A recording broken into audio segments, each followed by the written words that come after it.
Hey, welcome back. If it's your first time, welcome. But as always, if you like the content of this video, please like and subscribe and share us out. It really helps the channel. But we're going to get to a bourbon review right after this.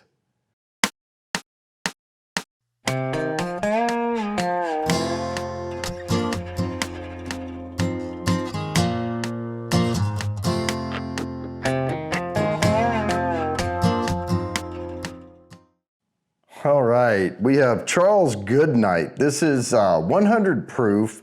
It says it's small batch, Kentucky straight bourbon whiskey, leather tough, velvet smooth. I did take the wrapper off the top, but I have not had the cork out yet. I did look on their website before I did this video. It's very, very difficult to tell much, but it does say bottled by Goodnight Distillery, Fairfield, California. So I'm assuming that it's an NDP. What they do say on their site is that the bourbon in this bottle is a blend, and it's but they're all 6-year aged. So it's blended and then aged 6 years or whatnot. But it does go on this lengthy rant about the distillation process. So what they did say, it's a continuous still, so it's a column still, not a pot still. And it does have rye in it. It's corn, wheat, malted barley, and rye, I believe. It may, I don't know if I saw wheat or not. Anyway, so it is that. It is 100 proof, but it's not bottled in bond. Other than that, it says it uses water from the Kentucky River. So, don't know. I would assume it was MGP juice, but maybe not. Maybe they've gotten with another distillery in Kentucky. I don't know. So, didn't disclose that. Ooh, nice tight cork in here. But here we have it. And I've heard some decent things about this bourbon. I like the 6-year aging. I think that's about right. I like the 100 proof. You know, I prefer cask strength if I can get my hands on it, but, you know, most of the time. But 100 proof is pretty good. Yeah, it said on the site something about the dark color. This is not dark at all. I'm just looking at the very light amber on this. So let me give her a swirl and get some air in it. That was kind of sweet, that little drop that ran down the side. But let me give her a nose.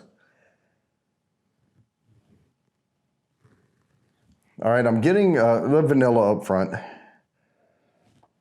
And another thing, they were talking about the malting process and all of this and all of the aromas and flavor. Most of the aroma and flavor you get comes from the wood. It's the barrel. They did say, they didn't specify what char, but they said the blackened char on the inside of our barrels, blah, blah, blah.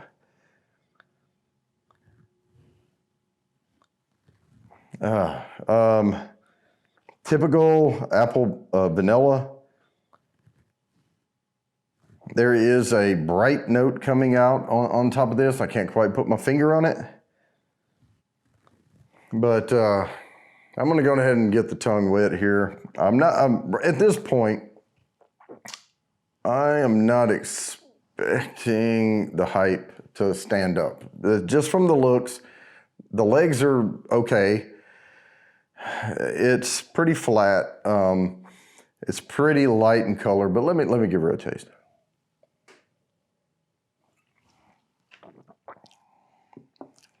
Interesting. I don't like to give a lot of notes on that first sip. Get that out of the way. It's pretty sweet. Yeah, it's pretty sweet, and it's very light in color.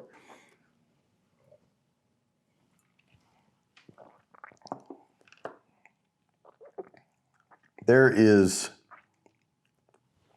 little to no finish.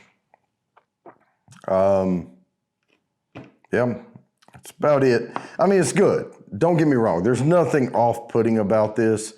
But for the price, this is up close to $50. This is a boutique bourbon. This is the group I would put this in is a boutique NDP where they're charging for hype. So they have to buy the barrels, then they age them, and they bottle them, and you know, wait. They claim 6 years. It says Kentucky straight bourbon whiskey, so it's not MGP. There's another little clue, unless they just mislabeled it. But yeah, I don't know where it comes from, but you know what? Let's go ahead and slide the scale. Enough of this. I'm gonna go about 70% up. Meh. You know, I mean, it's okay. I wouldn't brag on it, and I wouldn't, you know. I mean, I'm gonna keep it on the shelf. Like I said, nothing off-putting about it, but for the price, you know. So if you see Charles Goodnight 100 proof, skip it. I would say skip it. Get something better. So with that, guys, I'm going to go ahead and wrap this up. As always, please like and subscribe. Hit the bell down there for notifications, and I promise I'll keep bringing you these videos.